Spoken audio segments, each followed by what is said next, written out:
වයස අවුරුදු 19යි. මුළු ඉන්දියාවේම සිනමාව තමන්ගේ දෙපා මුලට දනගස්වපු සුරංගනාවියක් වන් රුවක්. බොලිවුඩේ ඊළඟ මහ රැජින ඇය වෙයි කියලා හැමෝම බලාපොරොත්තු තියාගෙන ඉන්නකොට එකම එක මූසල දවසකින් මුළු ලෝකේම කම්පා කරමින් ඇය මේ ලෝකෙන් සමුගන්නවා.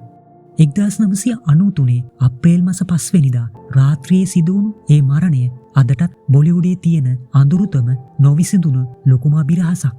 ඒක ඇත්තටම අනතුරක්ද නැත්නම් සැලසුම් සහගත මිනිමැරුමක්ද? සිනේ රහස් අපි අද දිගහරින්නේ එදා ඒ මාරාන්තික රාත්‍රියේ දිව්‍යා භාරතීට ඇත්තටම සිද්ධ වුණේ මොකක්ද කියන නොඇසූ කතාවයි.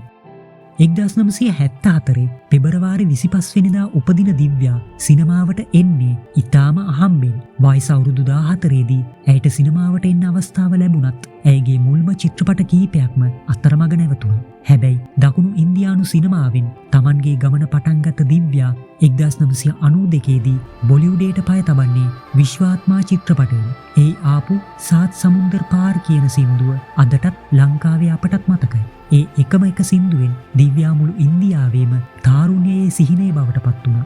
ඉන්පසු ආපු දීවානා, ශෝලා ඖර් ශබ්නම් චිත්‍රපට හරහා ඇය බොලිවුඩේ අංක 1 නිලිය බවට පත් වුණේ මාස කිහිපයක් ඇතුළතයි. ඇය සතුණු ඒ අහිංසක ප්‍රියමනාප රූපේ නිසාම බොහෝ දෙනා ඇයව හැඳින්වුවේ බොලිවුඩේ බෝනික්කිය විදිහටයි. නමුත් මේ අතිශය කාර්යබහුල ජීවිතය ඇස්සේ ඇය කාටත් හොරෙන් තමන්ගේ ජීවිතයේ ලොකුම තීරණයක් අරන් තිබුණා. ඒ තමයි ප්‍රකට චිත්‍රපට නිෂ්පාදක සජිත් නඩියත්වාලා සමග ඇති කරගත් රහස් ප්‍රේම සම්බන්ධතාවය.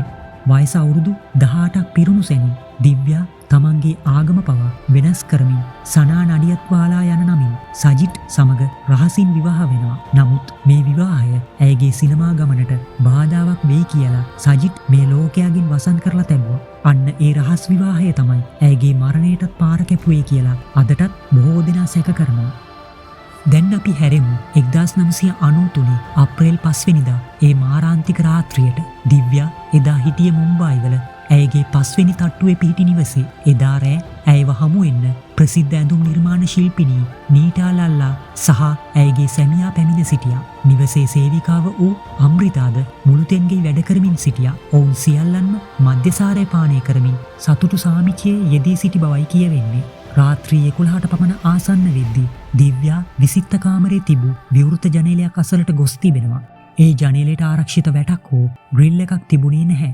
ජනේලයේ අද්දර වාඩි වී අමුත්තන් සමග කතා කරමින් සිටි දිව්‍යා එකවරම සමබරතාවයේ ගිලිහි 5 වෙනි තට්ටුවෙන් පහළට ඇද වැටෙන්නේ මුළු පරිසරයම නිහඬ කරමින්.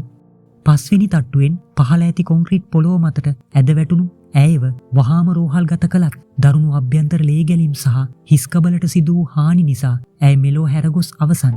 නමුත් ප්‍රශ්නය තියෙන්නේ එතනයි. ඇය ඇත්තටම වැටුණාද? නැත්නම් කවුරුන් හෝ ඇයව තල්ලු කළාද? මේ මරණයේ පිටුපස ප්‍රධාන සැකසංකා 3ක් මතුවුණා. පළමුවෙන්න ඇයගේ සැමියා වූ සජිත් නඩියත්වාලා. ඔවුන්ගේ විවාහය සාර්ථක එකක් නොවූ බවත් සජිත්ට ඉන්දිය පාතාලයේ සමග සබඳතා තිබූ බවත් එකල කටකතා පැතිර ගියා. පාතාලයේ බලපෑම මත දිව්‍යාව ඝාතනය කළ බවට බොහෝ දෙනා චෝදනා කළා. දෙවැන්න ඇයගේ නිවසේ සිටි සේවිකාව වන අම්රිතා ඇය දිව්‍යාට පණමෙන් ආදරය කළ තැනැත්තියක් වූවත් දිව්‍යාගේ මරණයෙන් මාස කිහිපයකට පසු ඇයද හෘදයාබාධයකින් අභිරහස් ලෙස මිය ගියා. ඒ නිසා ඇයගෙන් ලබාගත හැකිව තිබූ ලොකුම සාක්ෂිය වැළලී ගියා. වසර 5ක් තිස්සේ ඉන්දිය පොලිසිය මේ ගැන පරීක්ෂණ පැවැත්වුවත් අවසානයේ 1998 දී ඔවුන් ප්‍රකාශ කළේ මෙය අධික ලෙස මද්‍යසාර පානය කිරීම නිසා සිදු වූ අනපේක්ෂිත අනතුරක් බවයි. එතනින් ඒ ලිපිගුණුව සදහටම වැසී ගියා. චිත්‍රපට 10කට වඩා වැඩි ප්‍රමාණයක වැඩ බාරගෙන සිටි දිව්‍යා ඒ සියල්ල අතහැර දමා සදහටම නික්ම ගියා. ඇය රංගපෑමට සිටි ලාඩ්ලා චිත්‍රපටයට පසුව ශ්‍රීදේවිව ආදේශ කෙරුණා. වයස අවුරුදු 19 දී බොලිවුඩේම හොල්ලපු ඒ බෝනික්කිය අදටත් ඉන්දියානු සිනමාවේ නොවිසඳුණු කඳුලක්ම පමණක්ම ඉතිරි කර තිබෙනවා.